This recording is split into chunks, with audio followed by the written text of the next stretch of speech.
Hello everyone. So this video is a special one. And it's a special one because it's going to begin a series of videos that I'm going to be doing on this channel. Now, as you can see by the title of this video, we're going to be reading all of the biographies of the Total Drama Island contestants. And not only that, we're going to be giving our thoughts in between each one. So you guys know my reaction to certain things. I want to give a special thanks to Voice from Under the Covers for directing me to this link that I came across that gave me the biography of all the Total Drama Island contestants. Without him, I probably would have never found it. This video is already pretty long as is, so if you guys enjoyed the video, please like, comment, and subscribe, and turn on the bell for all notifications so you don't miss a single video. And with all that said, please sit back, relax, grab a soda, and enjoy the video. This is the Zen One, signing out. Born and raised on a farm, Beth is a sweet girl who loves her mom and pa, and they love her back even more. She wants everybody else to love her too, just as the students at her school. In an effort to make friends, Beth constantly makes a fool of herself in front of the whole school, but is completely oblivious as to what she's doing wrong. Problem is, Beth knows how to bond with cows and chickens, but she doesn't know how to socialize with humans. It doesn't help that her closest sibling is Big Bertha, a pig she's raised since a piglet. Big Bertha has oodles. Oodles. Big Bertha has oodles of barnyard friends, so Beth tries to emulate Bertha's social skills, but they don't always translate to the human world.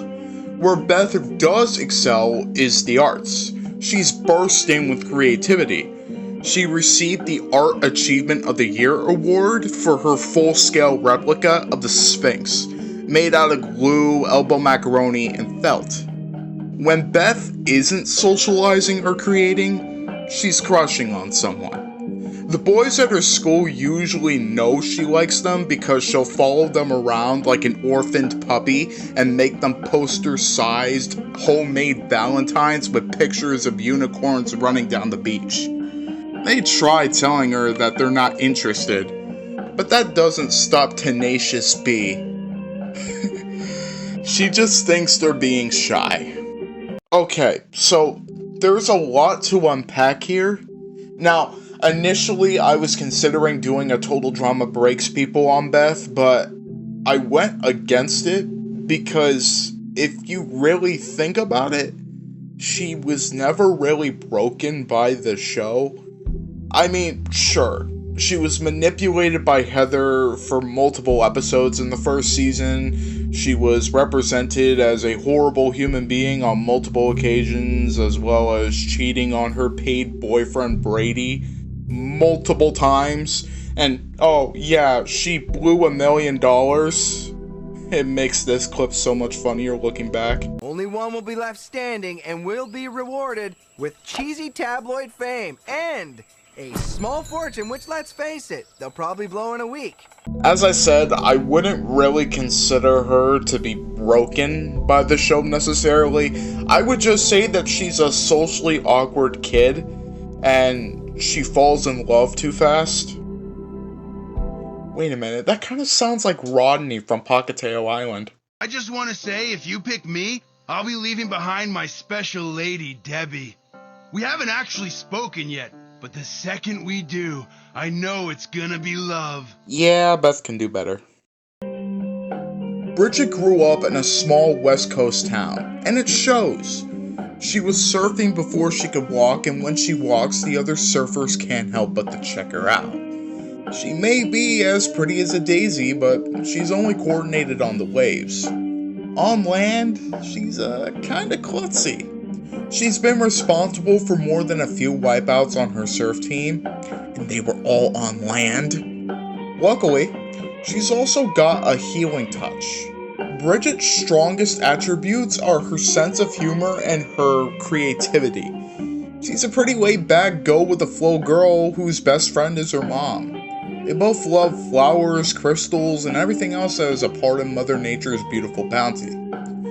Bridget's mom is proud of her not only because she's a giving person, but she's also on the honor roll at school. Bridget signed up for Total Drama Island because she always tries to open herself up to new opportunities. She's already kite surfed off the coast of Peru, helped build houses in a third world country, and spent a summer making rugs in a monastery in Nepal. Bridget's goal is to keep the vibe flowing a goodly way. That's why she volunteers at the local animal sanctuary. Everybody there loves her and truly believes that not only does she understand animals, but that she can communicate with them. She's known as the Budgie Whisperer.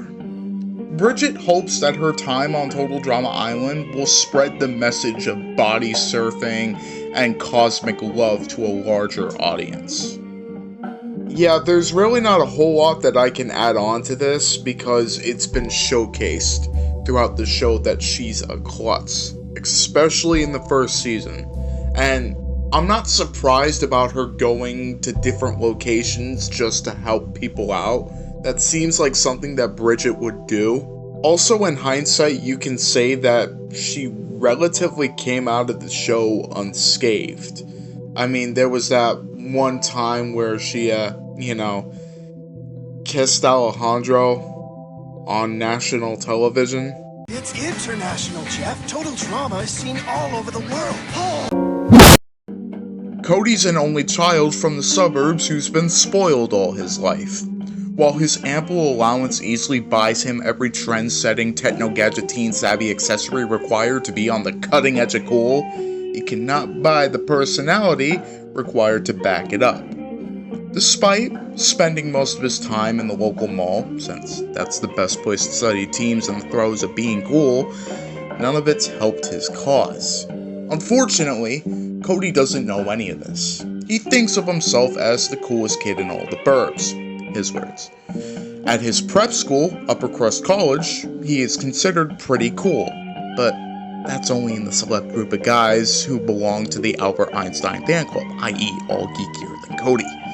So, while he brags about knowing the cool code, he doesn't, and has devoted his whole life to studying it and mastering it, not really, and totally scores it with the ladies, all myth and no legend, his real strengths are in the maths and sciences, which isn't exactly your typical cool kid skill set. Cody's confident he can swing with the cool kids at Total Drama Island. His words, clearly. His only concern? Whether the cafeteria will be providing the 4 essential food groups. Just to be safe, he's bringing a doctor's note, because it's hard to be cool while you worry about your hypoglycemic index in your diet. So I find it really interesting that Cody is essentially loaded, his whole family is essentially loaded, and yet he's going on a competition show for 100K. He probably didn't know that, but I find it really interesting that he went on the show anyway. You could say he joined the competition show because he wanted to prove that he could earn some money for the family, but I don't really buy that. I really do think that he believes himself to be cool. I also find it really interesting that he's in college instead of high school at 16 years old. That just proves how smart Cody really is. And I would also say that Cody came out of the show relatively unscathed, except for the fact that he gained a stalker. And unfortunately for him, he's gonna end up marrying said stalker because that stalker won't give him any other choice. But hey, at least he had a band for a year, which is awesome. But again, he gained a stalker through the show. I wanna be famous. Courtney is very excited to be a part of Total Drama Island. She thinks it's the perfect stepping stone on her path to greatness. She's a huge fan of competition. I mean, she's already a published author, having written the award-winning book Total Triumph for Teens. Courtney has immense respect for anyone in authority, parents, teachers, the local crossing guard. In return, they all think she's a really sweet girl. She puts on a good face after all. Courtney also prides herself on politeness and courtesy because you'll never know who you'll meet on your way up to the ladder of success. And Courtney plans to reach the top. While she feels strongly that we need rules in society for it to run smoothly, she also believes that you need to break the rules to get things done, or win. The theory is most evident that her bedroom is covered with trophies, ribbons, and plaques.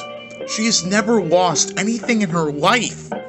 Her motto is, if you can't come in first, don't come in at all. This is why she joined Total Drama Island. She feels it's a smaller version of the world. If she can win there, then it proves that she can win in life, which she already has, so she'll definitely win there. But she also liked the 100K to prove it. When asked if she looks forward to meeting new friends as a part of the experience, Courtney said that she already has enough friends. Okay, so for those that have watched my Total Drama Breaks People series, I'm going to be mentioning that series quite a bit, as it is essential to this video when we're learning about the contestants. And Courtney is definitely getting a Total Drama Breaks People. Now, I think people like to say that after Courtney's elimination episode in Island, that's when her descent to madness kind of started, but I think it's always been there. She just needed to be pushed to that point. Ironically enough, it is because of Duncan's bullying towards Harold that he rigged the votes and caused Courtney's elimination. Thus, if we have to blame anybody about Courtney's descent into madness later on in the series, we ironically have to blame Duncan. It's also not too far-fetched to assume that Courtney's parents also had a part to play into her descent of constantly winning and being extremely competitive to a detriment.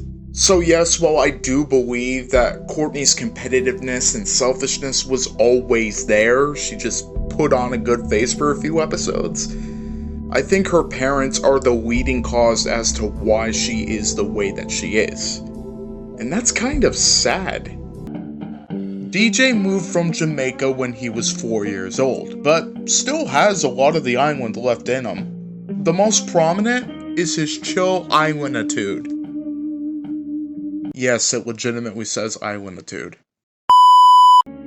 He may be huge, but he's not out to hurt anybody. Just as long as you don't say anything about his mama, in which case he'll lose his gentleness real quick. The only thing this Jamaican-born Canadian loves as much as his mama is a spicy roti and getting his dance on. DJ loves to groove. He may be a big boy, but this homie rolls like Captain Sensitivo. What? His football coach wishes he had more of the eye of the tiger since his inner softie can really get in the way of pounding the competition into the dust. But that's not DJ's style. He prefers to chill and be chill. DJ never had plans to be on TV either, but when the producers at Total Drama Island spotted him pushing a row of 80 shopping carts across the parking lot at his part-time grocery job, they had to have this young giant on their show.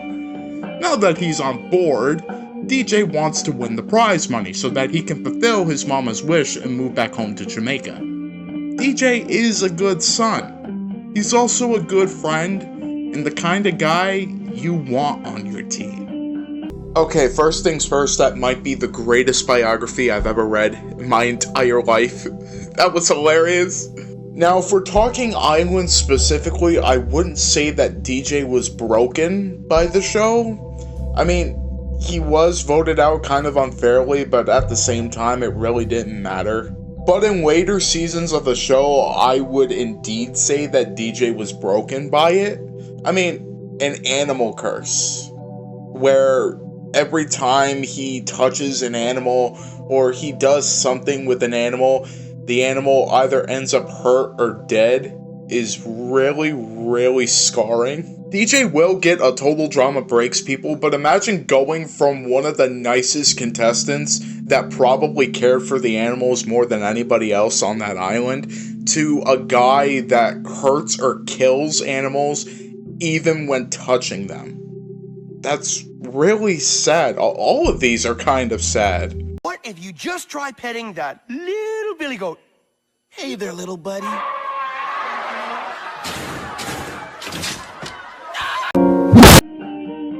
Duncan comes from a long line of cops. His dad is a cop, his mom is a cop, his uncle, aunt, grandma, and cousins are all cops. Like them, Duncan spends lots of time in police stations. The trouble is, Duncan feels more comfortable on the opposite side of the law, so his police station visits usually include a jail cell and a parole officer. Duncan's been getting into trouble since he could get his hands on anything that wasn't his. He bounced from school to school, racking up suspensions and expulsions, and this was all pre-kindergarten. Yeah, Duncan is one tough customer. He also has street smarts and isn't afraid to use them. While the principals don't share his philosophy that breaking into the school's office in the middle of the night to doctor your report card is an innovative way to improve your grade point average, Duncan feels it illustrated entrepreneurial skills. Despite his cocky nature, social workers who have counseled Duncan will tell you that under all of that bravado lies a misguided youth with a big ooey-gooey heart. When Duncan isn't incarcerated or at a parole officer's appointment, he looks for ways to curb his boredom, like signing up for Total Drama Island. Duncan figured it couldn't be much worse than the yard at the detention center, and who knows, it could be fun to mess with some heads. It's not like he's doing anything else this summer. So, for me at least, this is extremely interesting. Going into this project, I was gonna go with the assumption that because Duncan's family were cops, he felt kind of intimidated and kind of angry that his family more than likely was pushing him to be a cop himself, so he turned to a line of crime. But it's stated that Duncan started going bad and going to the dark side before kindergarten for him. So, I mean, you can argue that his family were doing like little police style exercises when he was like a toddler or an infant, but there's no way Duncan could remember that. So there's really not an exact timetable for when Duncan started going bad and to the dark side, but all we know is that he's gone to the dark side, he's gone to juvie, he's committed crimes. But in Total Drama Island, while he's still bad, he still bullies Harold for virtually no reason, and he has, questionable remarks towards women. What's for dinner, woman? I still think he's great in Island. In fact, I think it's his greatest form. The run that he has on Island is what I love when it comes to Duncan's character. Besides all those flaws, you can tell that he truly is a nice guy, very deep down. Total Drama Action rolls around and he's great in that season too. And then we get to Total Drama World Tour, and yeah, the derailment kind of starts. And then there's All Stars, which, Wait a minute. Where's Duncan? What the heck was that? My cottage! All my fellas. All my fellas.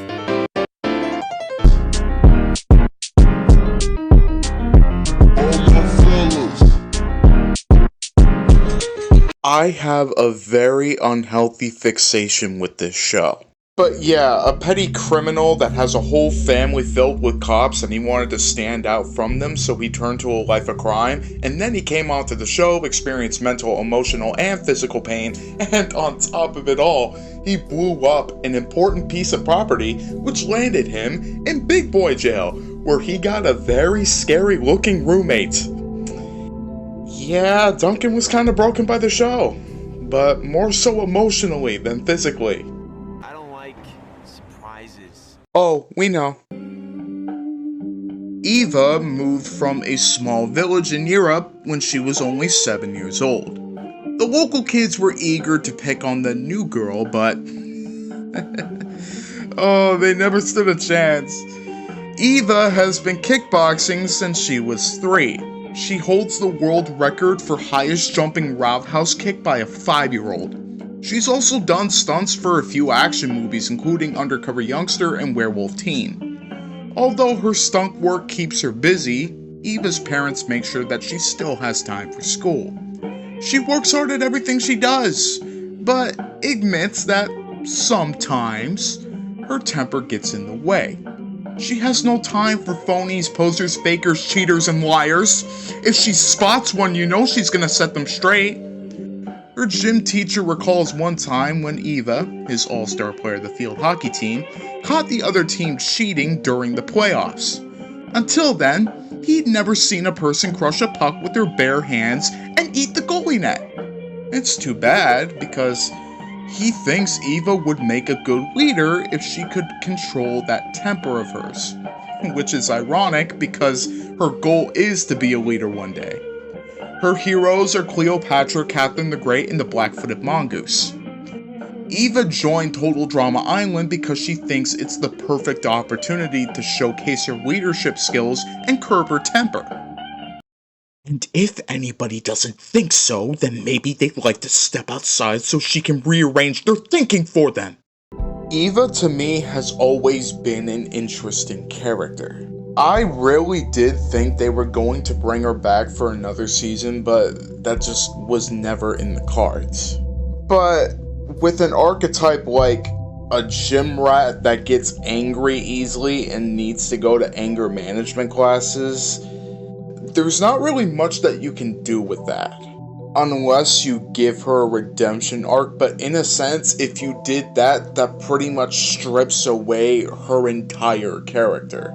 I mean, that's how I look at it, at least. I'm really sure that nobody else looks at it like that. I would love to see a redemption arc with Eva's character, but you guys get what I mean. She also pretty much comes out of this show completely unscathed, except for this little moment. What am I gonna do? I'll never be able to show my face at the gym again. I'll be an outcast, a leper. I let a guy talk me into giving away $1 million? Yeah, that's not a great look, but knowing Eva, she probably beat down anybody that tried to clown on her for it. So yeah, completely unscathed. I mean, what else does she do in this show anyway? Ah, forget this. Ezekiel is really excited to be on Total Drama Island. He doesn't usually get a chance to hang out with real live kids. He's used to the 3D ones he sees on TV though. That's because his parents, both home economic teachers, think that it's best for their child to only be exposed to the finest sorts of people and receive the highest standard of education. That's why Ezekiel's homeschooled. The only reason Ezekiel's parents signed him up for Total Drama Island is because their family doctor was concerned about his vitamin D deficiency, so they were instructed to get him out of the house and into fresh air. Now, he has to learn to be around other kids for the first time in his life. He's looking forward to this experiment, an experience with the socially useless guinea pig. The last time Ezekiel was in public was when he competed in the National Spelling Bee Challenge. He asked the third place girl if she weighed enough, and told the second place guy that he'd be pretty good looking if he wasn't so dirty. Both runner-ups swore at him in different languages. Ezekiel knows this because he speaks 8 languages himself. The only thing he hasn't mastered though is teen speak, which explains why his boasting to the runner-ups, thinking they were just jealous because he won the spelling bee, and more specifically telling them that he licked their butts. And it resulted in Ezekiel getting the biggest kicking of his life. While Ezekiel may excel at every subject in homeschooling, only time will tell if he can handle the curriculum at Total Drama Island's School of Hard Knocks. Guys, I gotta level with you. That was probably the roughest biography I had to get through up to this point. There were so many grammatical errors that it made it really difficult to do this all in one take, and there was way more than one take. Ezekiel is the most damaged when it comes to total drama. Yes, even more than Dakota, because at least Dakota had Sam. Zeke had nobody. Zeke made enemies not even 24 hours after stepping off of his boat by making sexist remarks towards the women on the Killer Bass, automatically becoming the first person eliminated in the show's history. After that point, everybody pretty much hated him. I mean, he did make a solid rap career for himself for a year, but other than that, everybody kind of hated him. He got another chance to compete for the Money and World Tour, and Chris threw him out of the plane like minutes into the introduction of it, but Zeke came back. Zeke is persistent, and he was actually put on Team Victory, and he actually was the second person eliminated in World Tour, because Duncan had quit earlier in the episode. You guys know that! He stayed up on the plane, he became more disease-ridden and more feral, and when everybody found out the true condition that Zeke was in, they made jokes about it. I mean, I get that you didn't like the guy, but jeez. Like, he was a kid you somewhat knew, he's in this feral state, and all you can do is make jokes about it? It's a comedy, remember? It's not even dark comedy, this is just kinda sad. So yes, while Total Drama definitely deserves the blame, Ezekiel's parents also deserve quite a bit of it. Ezekiel was only parroting the remarks that his father had made during his homeschooled life, where he didn't go outside. Zeke is definitely getting a Total Drama Breaks, people, and he's probably the worst case out of them all. Zeke had a ton of potential if he had the right guidance. And it's not only Total Drama that broke Zeke, it's his parents as well. Zeke, I just feel bad for the guy. Jeff grew up in a party town, or the West Coast. Spring break, long weekends, summertime, people came from all around to party in his town. Because of that, Jeff learned at a young age how to really party. Really. He's the oldest of 5 brothers, so he feels it's his duty to show them how to party the right way. Thanks to his bohemian parents, who met, married, and conceived Jeff on a beach, Jeff has chillaxing party-hardy DNA in his blood. At school, he's everybody's buddy. He's the star quarterback on his high school football team, and after they won last season's playoffs, the locker room had to be rebuilt from the ground up after a 3-day party fest. Jeff's goal is to take a bite out of life and chew it until there's nothing left but seeds that he can scatter into the wind to start the whole party cycle of life all over again. His eventual plan is to be a party organizer. He thinks that would be the most awesome job ever. He can't even imagine how fun that would be, as he would totally rock at it too. He just wants everybody to get along and chill out. Although, he usually hangs with the cool crowd, he's no snob. Jeff will party with anybody who's interested in partying. He likes everybody for whatever it is that they can bring to the table, or party. Jeff enjoys spending time at the beach, camping, or anywhere else a party could be had. That's why Jeff auditioned for Total Drama Island, because it basically includes all his favorite things: people, camping, and parties. Jeff has always been one of my favorite characters in the entire show. I always really liked his character, and he always seemed to be a down-to-earth guy and just a friendly person in general.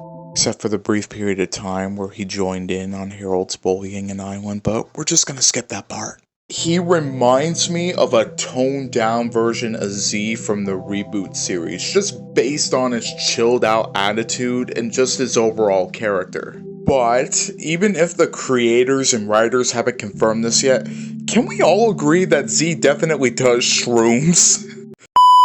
He's great in Island, and in Action he has that plot where he goes down the deep end and starts turning into Chris McClane after he and Bridget get the Aftermath show, and I personally enjoyed that storyline, but I understand why others didn't. He's okay in World Tour. The Chaparty line is his greatest line in the entire show, and the song that he sings about Blangley is fantastic too. Probably my favorite Aftermath song. Not the gal you think she is,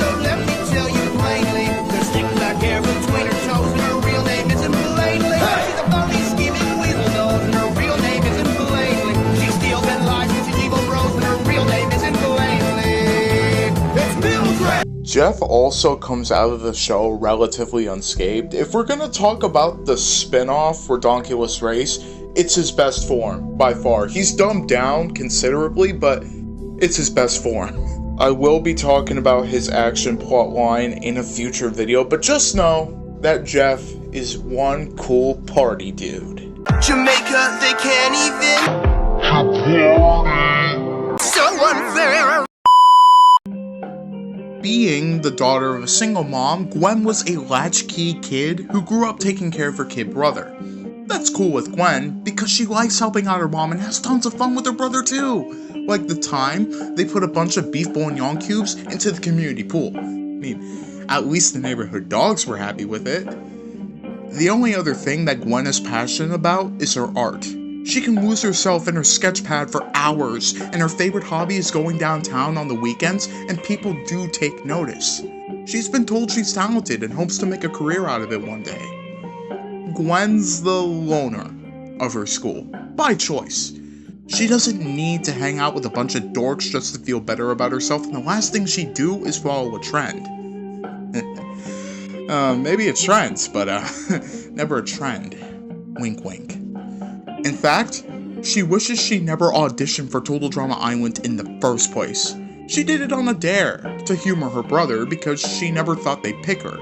But now that she's been cast, she figures she might as well make the most out of it. Her plan is to play this thing out to the end just to prove what morons they really are. Besides, if she wins the 100K, it would sure make life easier for her mom. Gwen may seem tough as nails on the outside, but when it comes to her family, she's as soft as, well, a marshmallow.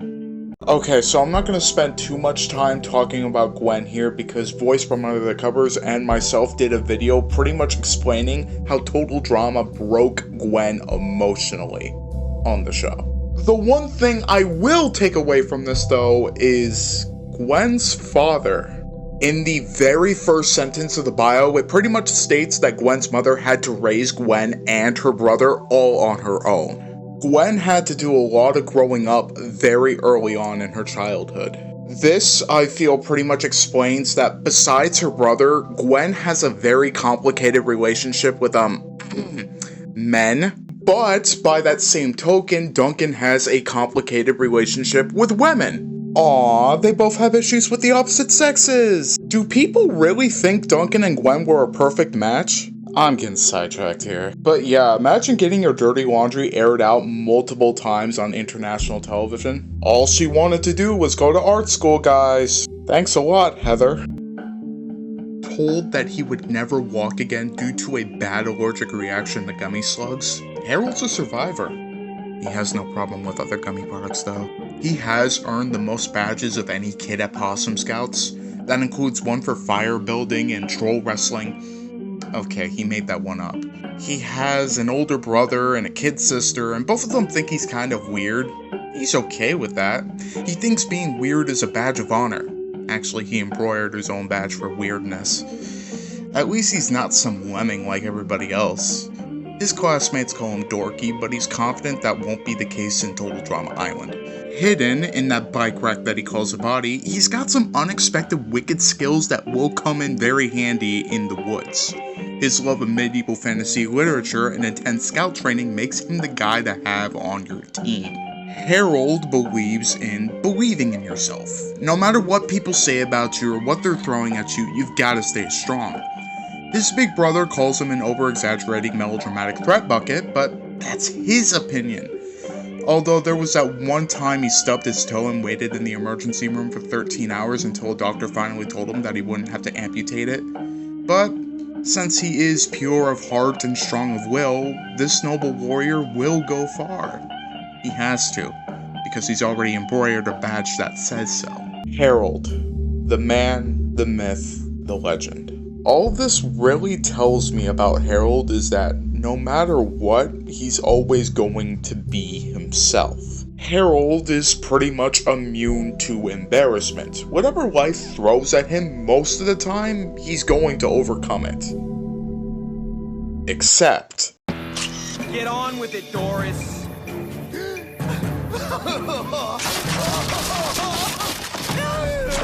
But besides that, Harold comes out of the show unscathed. As a matter of fact, he progressed. I mean, he got a girlfriend, and while he lost it, he still gained one. He also gained a band, as well as saving his team on multiple occasions from elimination. As a matter of fact, one of those times, he even saved everybody's lives. Yeah, Harold's definitely got some mad skills. I will be talking about Harold in a future video more in depth, but I just want to say, it's a shame that he will never ever have kids. They're looking at his Johnson, by the way. I'm dead serious. Let's move on. Heather has it all. Looks, brains, talent. She could go on and on, but why talk about something that's so obvious? Heather likes to keep busy with extracurricular activities. Wait, why are you handing me this? Fine, alright, what's this say? By being the center of attention and hogging the spotlight. She's school president. After several ballot boxes for her opponents mysteriously ended up in the boys' urinals. She's head cheerleader, but only attends rallies where the yearbook photographer is present. She's head of the yearbook committee, to ensure that said photographer only includes her best shots and to also ban photos of anyone she hates. She's president of the debate team, because she loves to argue, but she will only debate issues of personal interest, i.e., did you see Susie's new haircut? Can everyone say 80s perm gone wrong? Heather is a winner at everything, and she can do anything she sets her mind to because she doesn't have to worry about pesky things like morals, ethics, or scalps getting in the way. Her credo is, why put off until tomorrow what someone else can do for you today? The only place Heather is outranked is at home. She has an evil younger brother, Damien, who enjoys torturing Heather by booby-trapping her room and putting glue in her hair conditioner. Heather would be mortified if the audience discovered her deep dark secret, but Total Drama Island has heard from reliable sources, her brother, that she used to be a fat, brace-based, pimply style challenge junior high reject. Something she overcompensates for with a mean veneer and lots of makeup. Heather hopes that her experience on Total Drama Island will open more doors for her, so she can eventually attain her long-term goal of ruling Europe. Okay, so I don't think I truly realized how insecure Heather truly is until I read that biography. But at the same time, she's definitely a dictator. She definitely seeks attention. She really, really craves it. And it's shown through her bad deeds, even on the show. I do honestly feel like that when she got on the show, when she started acting bad, she truly felt like she was at the top. Something that she doesn't experience at home. So while I do think it doesn't necessarily excuse what she's done to people like Gwen and Lashana, there's still something that stems behind it. It wasn't like Heather became bad all of a sudden. It was built up. I don't think I can really give Heather a Total Drama Breaks, people, because she wasn't broken by the show, she was broken by her home life. I mean, yeah, she got screwed out of $1 million, but I wouldn't really call that breaking her. I mean, through the show, she found someone just as conniving, if not more, than she is, so she kinda got a happy ending. But yeah, she's not broken by the show, she's just more broken by her home life. Oh, and she kinda scares me a bit. Oh yeah! We're rolling? Oopsie! Hi, Heather Feather. Izzy has been described by those who know her as a wingnut, a psycho hose beast, and some kinda crazy. A knucklehead McSparzatron! For as long as she can remember, she's been a big fan of The Witching Hour. Her parents once awoke at midnight to find 1-year-old Izzy shaking the bars of her crib and howling at the full moon. They souped her back to sleep with her favorite lullabies, horror movie soundtracks, the only music that relaxes her. Being around Izzy is like being on a roller coaster, one that hasn't been inspected for safety. Some of her favorite pastimes include impersonating her parents' friends, burning things, and making up stuff that scares the heck out of people. There's no rhyme or reason to why Izzy does what she does. For instance, A guy from her school remembers when Izzy stalked him for a whole week because she had a major crush on him. He also remembers how a week later she changed her mind and threw him in the sewer. When Izzy heard about the Total Drama Island auditions, she camped outside a producer's front door for 3 weeks until he agreed to cast her on the show.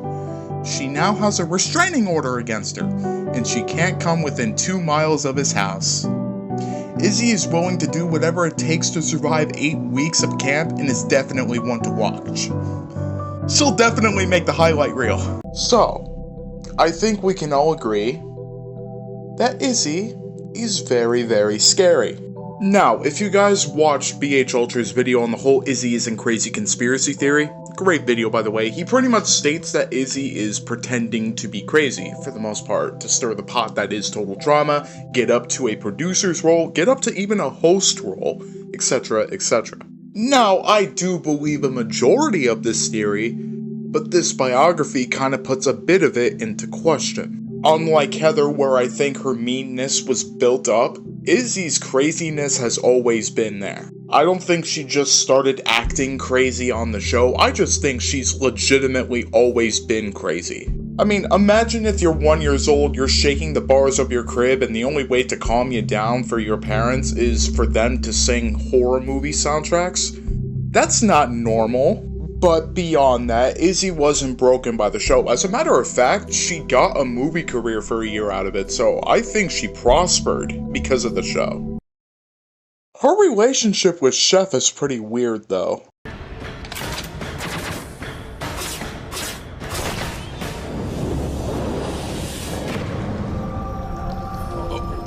Not again. Wait. Again? I thought you were dead. Yeah, I get that a lot. Okay, did they serve together or something? We know Chef was in a war. Did Izzy possibly forge some papers in order to get into the war herself? I mean, we know she can do that because she's a compulsive liar. Oh, yeah, at the start of season 2, Izzy canonically goes out on a date with an animatronic dinosaur, which turns out to be Chef Hatchet. Not going to say anything on that. From the moment Justin was born, he was a vision of loveliness. He was a test tube baby and his mother paid handsomely for that test tube. Justin has always been a looker. As a child, old ladies lined up to pinch those magnificent cheeks. This led to him becoming a successful child model, and he hasn't stopped working since. His 5th grade teacher had to send him to the principal's office just so the rest of the class could get some work done. His only crime was looking so darn good. Justin's bone structure is currently being studied by the Italian branch of the Center for the Analysis of Breathtaking Features. He's a straight A student, but there is a doubt to whether he earned a single one of those grades. Truly, Justin is more than a pretty face. He also has washboard abs. No, seriously, Justin is a good guy and volunteers at a retirement home. Those old ladies still tried to pinch his cheeks. People just feel compelled to give Justin stuff for free so he doesn't have to work for a living like other mortals. For this reason, Justin will donate his winnings to his favorite charity, the Unattractive Looking People Wish Foundation. No one knows why he auditioned for Total Drama Island, and no one really cares. They are just so glad he did. Justin has always been such an interesting character to me. He truly got by with his good looks, and I do also find it really interesting that everybody thinks he's such a good guy. And who wouldn't think he's such a good guy? I mean, he's giving away to charities, he's going to retirement homes, he's doing a lot of good for the community. But one of the main running themes, if not the main running theme, is Justin hasn't had to work for anything. He's surely gotten by with his good looks, and because of that, I do think he has a huge ego, and why wouldn't he? He's been given everything. We truly don't get to see this in full effect until action, but we did get to see a sneak peek of it in the Total Drama Island special. He might not be the brightest bulb, but he's gotten very good at manipulation. Until he had to start using his brain because his face was horribly deformed in action. We know this is the case because in Total Drama, sometimes they take some injuries in a soap opera-like manner, as very small injuries could be massive in their universe, i.e. Jeff and Island and Justin and Action. But by World Tour, he seems to be relatively fine, and his good looks are as good as they could be. So he seems relatively unscathed after the show is done with him. So, yay, happy ending! You think we might need to get some security out here?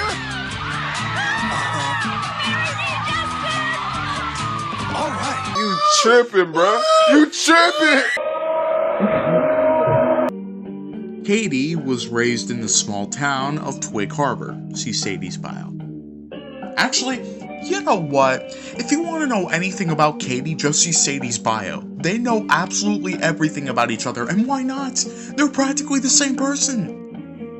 Katie thinks the experience on Total Drama Island is going to be great for both of them. It's really going to bring them closer together as friends. Although, it's hard to imagine how that's humanly possible since they already do everything together. They even have the same summer job. Every summer, they make their own ice cream and sell it at the pier. Their most popular flavor is Spummity Whopper. That's because Katie, just like Sadie, has a ginormous passion for all things 80s. It was actually Sadie's idea to start their own business. While Katie thinks with her heart, Sadie thinks with her head.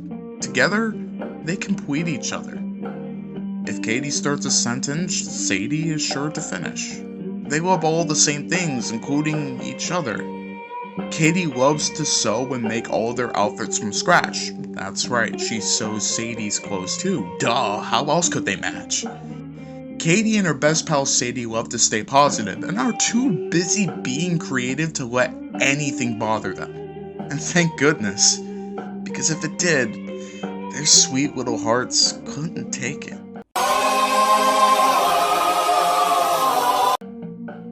Lashana is one bootylicious shorty.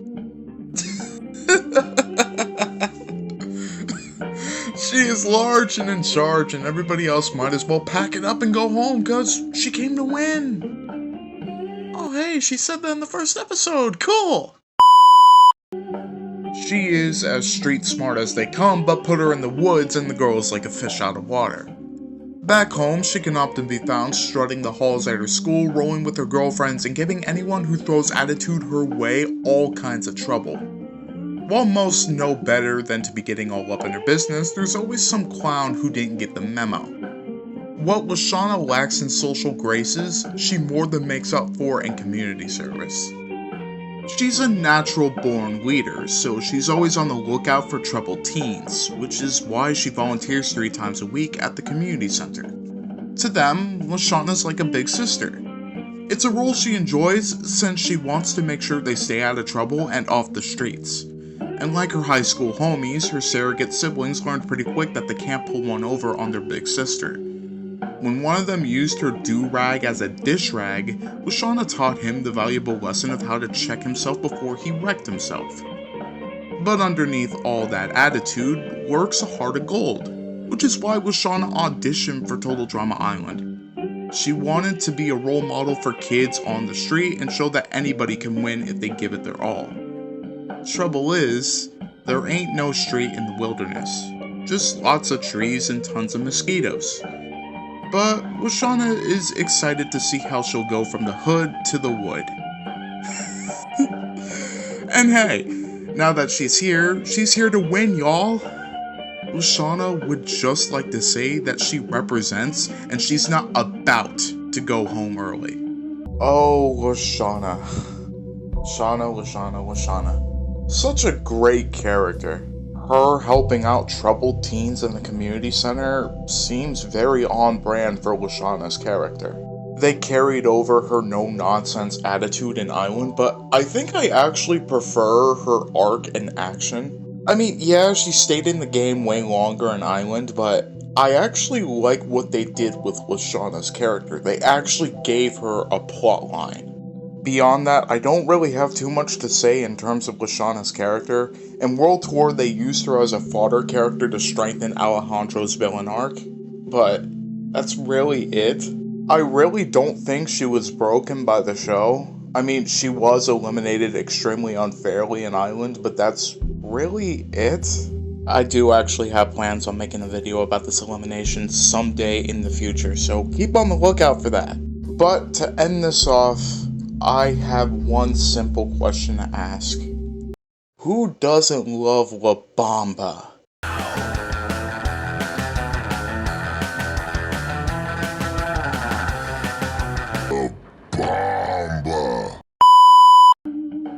Lindsay is proof that life is easier when you're drop-dead gorgeous, but to be fair, Mother Nature balanced things by making her as sharp as a frosted cupcake. She's also a daddy's girl, and daddy makes a lot of money.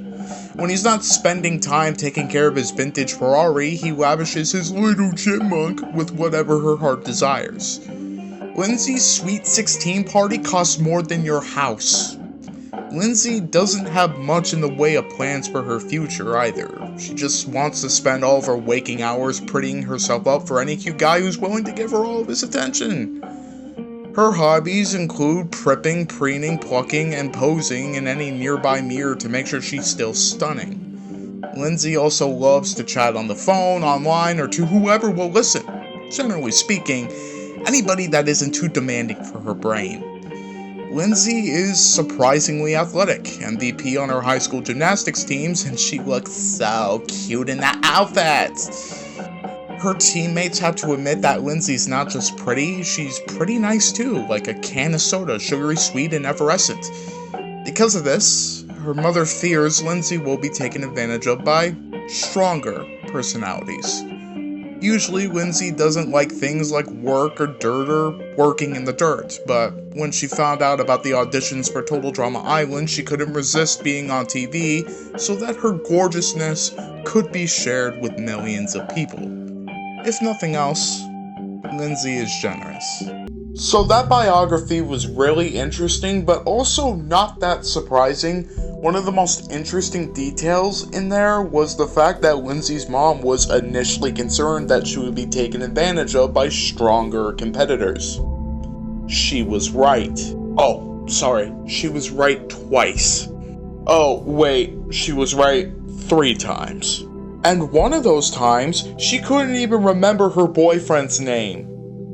That's really sad. I mean, we know she's dumb. She voted herself out on 2 separate occasions, but is she that dumb to forget Tyler's name? I guess so. Lindsay, I feel, represents a player with potential. She has shown that she can be competent throughout the show, but her main weakness is manipulation. Lindsay will get a Total Drama Breaks people, and the reason she's getting one is because her self-esteem was really damaged in this show. Like, her self-esteem is at nothing. In All-Stars, she dumbed herself down so much, which I do think is intentional, that she voted herself out for a second time, not wanting to deal with Total Drama anymore. Lindsay had all the potential in the world if people just let her think for herself, but unfortunately she's at a point where she can't think for herself. She probably married some real jerk if Tyler and her didn't work out. Ever since Noah was in diapers and examining the nutritional content of his Palblum ingredients, his parents knew they had a child genius in their midst. Noah is a child prodigy with IQ readings off the charts, but the only numbers Noah is proud of are the high scores of his video game competitions. He's the only one in his underground alliance who knows how to get to the secret 12th level of Dragon Assassin. His heroes are Newton, Pythagoras, and Krathor from the game Cosmic Chaos. With his multi-weapon Fantasyland survival skills, he auditioned to Total Drama Island and hopes to apply those skills to the real world. While he's not remotely coordinated or athletic, Noah is clever enough to come up with remarkable theories as to why he should sit this one out should he be asked to participate in anything that involves more than mental acuity. He learned that one in Shim class if you couldn't tell. He may have an active mind, but he sure likes to sit. He includes that as one of his favorite hobbies, along with lying down and occasionally leaning. He knows he'll take a lot of heat for being the egghead nerd of the group, so he intends to beat them to the punch by unleashing an arsenal of sarcastic digs and put-downs.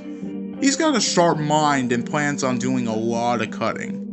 Being the runt of 9-sibling litter, Noah has found a way to use brains overwrought with clever manipulation. He never got picked on in the schoolyard because he knew how to draft some lughead into smashing someone's face if they got too close. So what I found really interesting about this biography is that Noah is really into video games. That wasn't really explored in the show, and we could have gotten a smarter Sam before we actually got a Sam. If you guys have been around my channel for a while, you know how much I love Noah as a character, and he only got better with the seasons that he showed up in. Also, I did a little, 100-minute video just saying what I would do with Noah in Total Drama Island in an alternate universe. It's only the first part, so if, part 2 can come out at any time. So I'm just saying, if you guys want to subscribe and turn on that little bell, just keep a lookout on that one. To me, Noah wasn't broken by the show. There was that point in the Celebrity Manhunt special where we found out that he was Chris's assistant for a little while, but I wouldn't say that damaged his career all that much. There was also that time where he got eliminated in World Tour extremely unfairly, but Noah really didn't seem to care all that much. I mean, if you ask me, the most damage that he suffered mentally and emotionally is in the spin-off series Ridiculous Race, where he got a broken heart for probably the first time, and that resulted in him not talking in an episode or two. So, yeah. With all that being said, I still find the video game portion of this biography to be really intriguing. It would have been interesting to see what they would have done with it if it actually made it to his character on the show, but I think they scrapped that part of his character and they held off on it until they created Sam for Revenge of the Island. But behind the legendary character that is Chandler Bing, Noah truly is the cartoon king of sarcasm. Fix the plane so we can leave here while I'm still young. I don't know, did we land in the 70s? Owen's one big lovable tub of fun. He may not be the sharpest knife in the drawer, but he has more optimism than an arena full of Maple Leafs fans during the playoffs. Being the youngest of 3 boys really takes the pressure off of Owen having to do anything with his life. And since he's the baby of the family, his parents let him do whatever he wants, which isn't usually much. Unless scratching yourself and eating things that make crunchy sounds count, in that case Owen's an overachiever. If there's one thing that Owen likes more than anything else, it's his own smells and sounds. He really gets fired up about the things that come out of his own body. Let's just say it's safest to keep him away from open flames after a bean chili cookout. As a child, he once shoved his head into a fishbowl just to see if it would fit and got stuck. He did it again last week to see if the same thing would happen. It did. Regardless of his faults, and there are many, Owen's got a lot of heart. He doesn't care who you are. If you like to party, he'll be your best bud. Owen's friends know him as the guy who will do anything on a dare, especially if his reward is an all-you-can-eat pancakes buffet. This comes in handy for anyone who needs their dirty work done for them. In fact, he's proud to say he has a brown belt in judo. It's actually yellow, but he spilled some gravy on it. Owen auditioned for Total Drama Island because summer camp is just about the funnest place to be in the whole wide world. There's babes in bikinis, free food 3 times a day, and your farts can echo right across the lake. Awesome! Aww, the 2 buddies' biographies were next to each other. How sweet. For those that have been subscribed to my channel for a while or have seen any of my videos, you guys know that Owen is my favorite Total Drama character in the entire series. I've made no secret about that. And I love the fact that the biography version of Owen compared to what we got in the show, there wasn't really a difference to his character. That being said, he is definitely getting a Total Drama Breaks, people. After Owen won Total Drama Island, he traded it in to go for a potential $1 million prize. A prize used for a plot device to get to the next season. Unfortunately, his family splurged and got a massive cheese cellar. Now, Owen's ecstatic about this. An entire cheese cellar? Who wouldn't want that? But now, his family's broke. And you can imagine that he takes major responsibility for his family being broke. Owen gambled and ultimately lost. But hey, as the series has gone on, he's gained a lifelong best friend, as well as multiple friends through the show, and not only that, he seems to be happy doing what he's doing now, which is, competing on reality competition shows, hoping to earn some money. Yeah. Owen's my favorite character in the entire show, but he's probably one of the more broken contestants because of this show. Sadie can't believe she was selected for Total Drama Island. She's never been a part of anything cool, ever. Raised in the small town of Twig Harbor, Sadie's never done anything too exciting either. The only thing that Sadie gets totally excited about is hanging out with Katie, her best friend in the whole world. Wait, make that the whole universe. From the moment they met as next-door neighbors, it was friend crush at first sight, and they've been inseparable ever since. Sadie's room is filled with pictures of her and Katie, and every picture has oodles of little hearts drawn around them, because that's how much she loves her. So when Sadie heard that Katie wanted to audition for Total Drama Island, Sadie wanted to audition with her. There was no way she was going to miss out on something that her best friend... Wait, make that her BFFL? No, BFF, in the whole world, universe squared, was going to be a part of. Because if Katie got picked, she'd be gone all summer, and there was no way Sadie could have survived that long without her. It would be like losing a leg. No, that's not it. You can live without a leg. It would be like losing her heart. Aww, that's so cute. She loves hearts. So now Sadie can't wait to start their adventure. This is gonna be the bestest summer ever, with her bestest friend in the bestest universe ever. So I decided against talking about Sadie and Katie individually because I don't think that would make sense. So, since they have a single brain cell, I'm going to talk about them together. Now, I've never been a huge fan of Sadie or Katie. I think they're incredibly bland as characters, they're definitely fodder characters, and on top of that, you can't really do anything with them. But something has to be said with how dependent they are on one another, to an extreme level. Back in season 1, the only season that they competed in, one of them said that they'll break out in hives if they're not on the same team, if they're not around each other. That's not healthy. But they're definitely not broken by the show. This seems to have been going on since before the show itself. And competing in only one season does have its benefits, because they come out of the show completely unscathed. But based on the fact they can't be separated with one another, I won't be surprised if they end up marrying each other. Don't you dare get any ideas. Trent is proud to say that he just got his motorcycle license. He loves to ride and can't wait to buy his own set of wheels so he can convert it to a chopper, just as soon as he can get his hands on some scratch. Eventually, Trent's goal is to have his own bike shop, where he can build super cool choppers that are world-renowned. Trent has never gone out of his way to get people to like him. He'd rather just chill and get a good view of everything going on in the world. He's a straight shooter who tells it like it is. He would never say he's the cool guy. Trent is the kind of guy who gets girls and has the other guys admiring him. He's just too likable to hate. His guitar and skateboard skills seal his status as one cool compadre. In his junior high graduating class, he was voted as most mysterious and irresistible. It was later discovered that the voting committee was comprised completely of girls, all of whom dated Trent. Despite his good looks and easygoing manner, Trent is smarter than he's given credit for.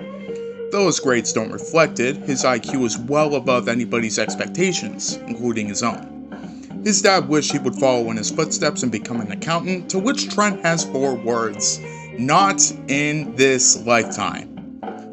Trent auditioned for Total Drama Island because it sounded like a cool way to spend the summer, and 100K would make a nice down payment for his dream chopper. Okay, so I've already talked about Trent and his own Total Drama breaks, people, so we know that the show broke him. But what I find really interesting about this biography is it doesn't really touch too much on his music passion. From this biography, it seems that Trent is way more interested in motorcycles as opposed to music. I mean, music is definitely one of his skills here, but he seems to be way more interested in motorcycles. They more than likely fizzled this part of his character out in favor of leaning more into the music part of his character, which would make a lot more sense. Ironically enough, the most interesting that Trent has ever been was when a lot of people say he was at his worst. Poor Trent. But look on the bright side, he got a boy band for a year, and Katie and Sadie are obsessed with him. Wait, how is that the bright side? He's kind of a player too. Poor Trent. Tyler loves sports. He considers himself a pro-level player in hockey, football, basketball, tennis, gold, cricket, handball, shuffleboard, badminton, basketball, horseshoes, thumb wrestling, and a few more he couldn't think offhand. Unfortunately, his many coaches have different opinions of his skill level. Tyler loves anything that involves throwing, catching, hitting, bouncing, or a combo of all the above. His gym teacher consistently gives Tyler an E for effort, but always keeps the first aid kit handy. He thinks that Tyler has a lot of enthusiasm and drive, but that talent and coordination are not his strong points. Tyler is competitive, but prides himself on his friendliness too. When he's not throwing a ball back and forth, he can be found hanging out with his many friends. Tyler is stoked to be a part of Total Drama Island. He loves the fact that there will be a variety of wild challenges to test his skills, so he's psyched! While he may not be a real pro, he always looks the part. Thanks to his rich and famous sportscaster dad, who is totally hooked up with all the major sponsors, Tyler is always outfitted in top-of-the-line logos. Tyler's dad is proud that his boy made it onto the show and expects him to win. Tyler is under a lot of pressure, but isn't worried. He feels he'll do okay. If nothing else, he'll look swank in those tracksuits. You know, it's fitting that Tyler is the last biography here, because in-universe, canonically, he is the most forgotten member of the Total Drama cast. I have the guy as my YouTube profile picture, so you guys already know that he's one of my favorite characters in the entire series. What is so interesting to me is that no matter how many times Tyler fails at a sport, no matter how many times he gets injured in that very sport, he always comes back to it for more.